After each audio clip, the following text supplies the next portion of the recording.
Spirit is one. God the Father, before he creates, is one. But when he creates, he has a different nature. He has the creative nature, or Prakriti. And so the one Spirit becomes two.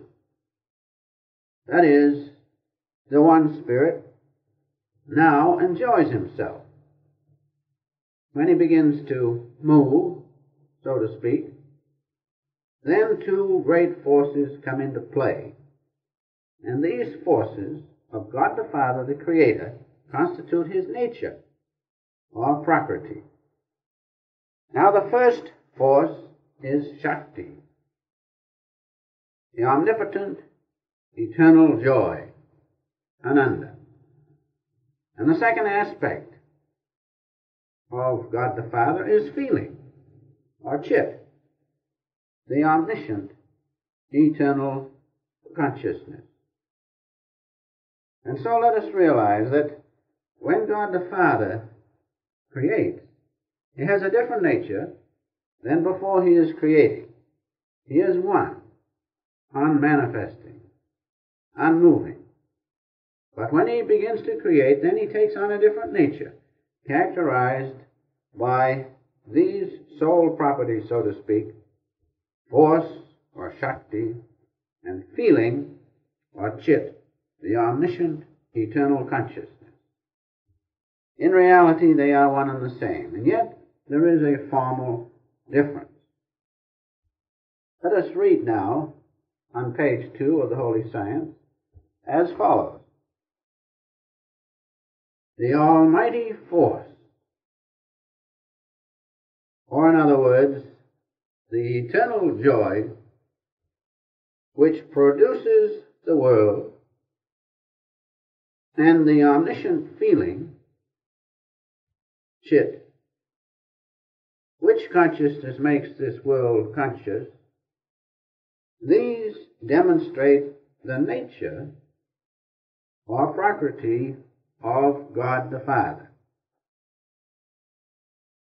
God, to us, will appear just that when we rise above the properties of the one eternal substance and know that substance.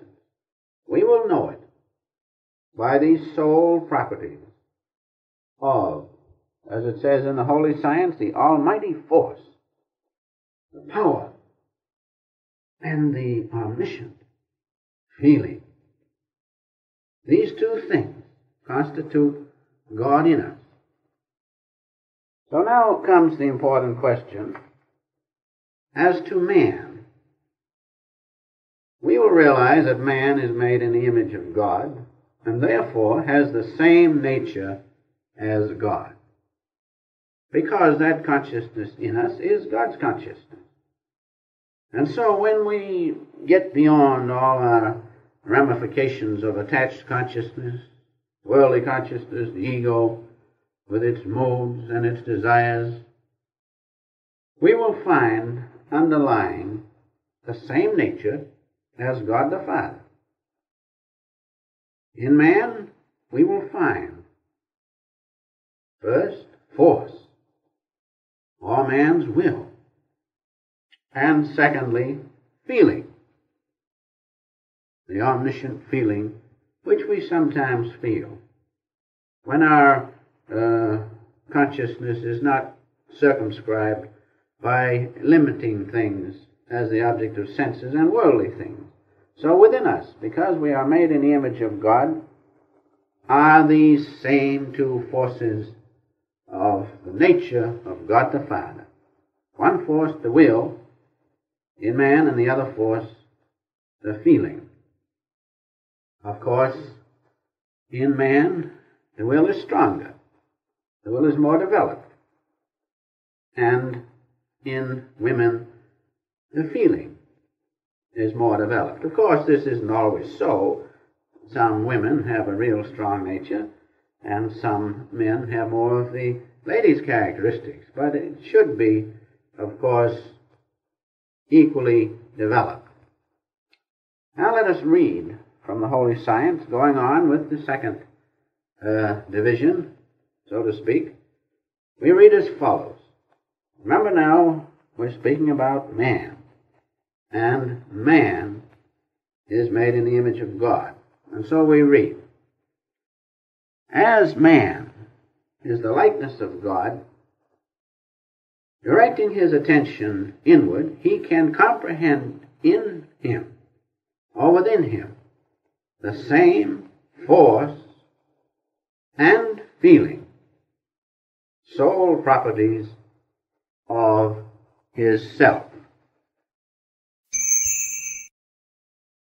In order to profit from these practical teachings in a meaningful way, which will have a definite and tangible impact in your life, we suggest that you subscribe to the Self-Realization Fellowship's home study course on the science of yoga. Please visit the SRF on the web at yogananda-srf.org or call the SRF's Mother Center in Los Angeles, California at 323-225-2471.